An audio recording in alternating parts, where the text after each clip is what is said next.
Hey guys, this is Riyon. So weirdly enough, I'm still getting views and comments about this chair. So yeah, this is my Sihoo M57, a chair that I've been, well, basically been using for about 4 years now. Not you. But yeah, basically to answer the question that a lot of people are asking is, yes, it's still perfectly fine. Especially the mesh. I think this is what a lot of comments are asking about, the mesh. At least for the seat here, it feels basically the same. Like the tension of the mesh is still high quality. It still perfectly supports my ass just fine. The back support pretty much feels the same also, as well as the one on the headrest. Although the one on the backrest, I'm not sure if I mentioned it in my first video, but I really would love it if the tension on this, on the headrest and on the seat, to be the same as here. This is actually a bit softer and it hasn't like sag even one bit. Like that's the problem, at least with like cheaper ergonomic chairs with mesh materials, is that they tend to sag easily, like just within a few months or so. But yeah, still feels basically the same. The support is still perfect. And in my initial video, the only thing that I don't really like about this chair is this, the one for the lumbar support. I can't lock the height on this, so you can actually lower that or raise that. You can increase the tension using this knob here. And while yeah, this is perfectly fine as a lumbar support, obviously, I hate that I can't lock it. Like for me, I prefer having it in the like highest position or setting. And as far as for the reclining feature of this, I also mentioned in my initial video that I don't like how I can't recline this all the way back. But yeah, it's fine for me. Would I like my chair to be able to recline fully? Of course I would, but for this, yeah, I'm not complaining now. Like, it's something that I've gotten used to, and yeah, I can take occasional naps here on this chair. Yeah, this is pretty much my only complaint now after 4 years, bro. Nothing wrong with the mechanism on the armrest. It's still, well, basically the same. You can rotate it, you can slide it forward and back, and obviously you can adjust the height. And yeah, so far after 4 years, excuse, no tears here in the mesh material, and it's really good high quality stuff. I mean, considering for the price, about 10K without the footrest and 12K with the footrest here in the Philippines. But yeah, as for the headrest, you can actually tilt it back and forward, and you can of course adjust the height on this. Yeah. And pretty much the only modification that I did to this chair are the wheels. So these are like those rollerblade wheels. I'm not sure exactly what they're called here. And the base of the chair is still, well, it still looks, well, fine for the most part, because at least in my experience for the base of pretty much any like office, ergonomic, or even gaming chair, the base tends to like wear out or even rust sometimes. But yeah, it's still perfectly fine. No issues here. Maybe a few stains, but that's it. And pretty much the only thing that I've broken in this chair is the footrest. So, and yeah, as you can see here, there is a crack here, which I actually tried to like use super glue on, but it's still like whenever I rest my feet here, there's also a crack here, so it actually, yeah, it does that. I'm not sure if they sell replacements for these, and I feel like it's not my weight. Like, I'm not overweight.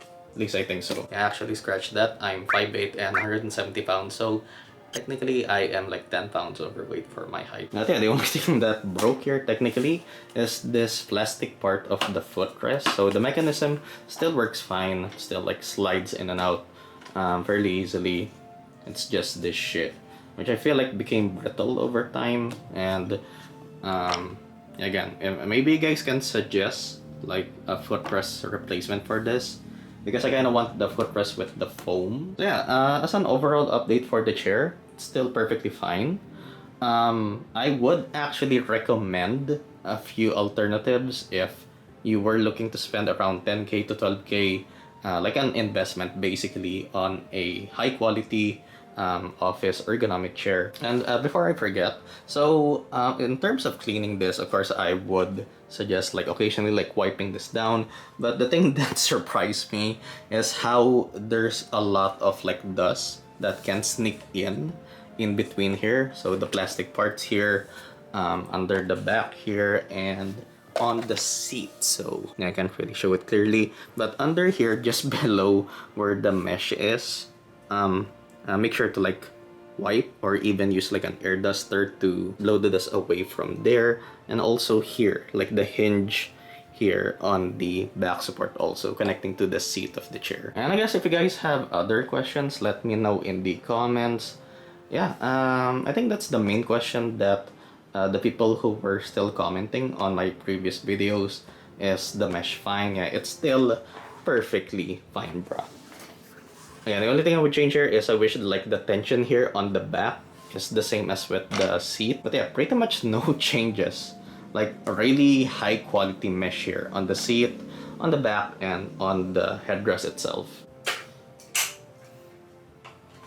Yeah, this is how far the chair reclines, and yeah, as you can see, obviously it doesn't fully recline, but yeah, perfectly fine, especially for taking like quick naps, especially with the footrest out. And yeah, of course, I almost forgot the gas lift still works perfectly fine. Like I mentioned, there are actually things that I would recommend like as an alternative to this, which is more of my personal preference. So another option you guys have is this TT Racing Airflex V2 for 9259. Again, this is just more of my preference. I don't know anything about the quality of this, but considering TT Racing is a well-established brand for chairs, yeah, I highly recommend this compared to a gaming chair. Like for me, I'd never recommend a gaming chair again. And optionally, something like this, the fairly new brand, if I'm not mistaken, Expanse, this SO30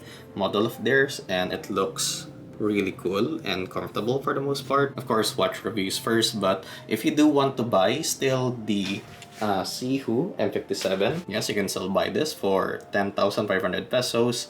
This is without the footrest, 12,400 pesos with the footrest. So if you think having a footrest is something you would prefer more, then yeah. Although I wish they would have included like a more bigger, high quality footrest for this, because it seems like this is just something that they just like decided to install on this chair like last second.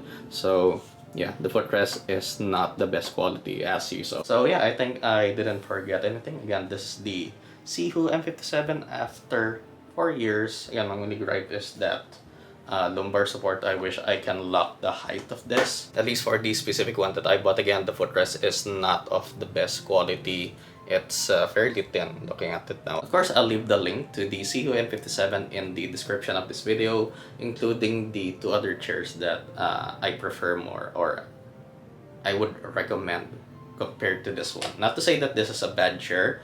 I mean, I've been using it for 4 years. And yeah, that's gonna do it for now, and peace.